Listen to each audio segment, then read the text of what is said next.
Atras! Atras!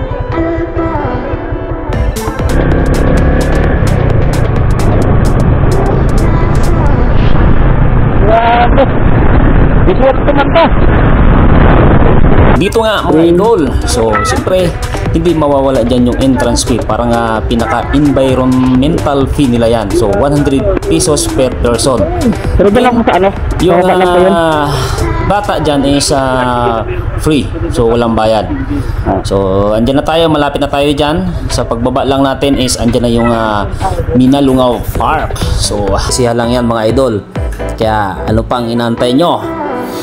Pumunta na kayo hanggat may tubig pa. Gago!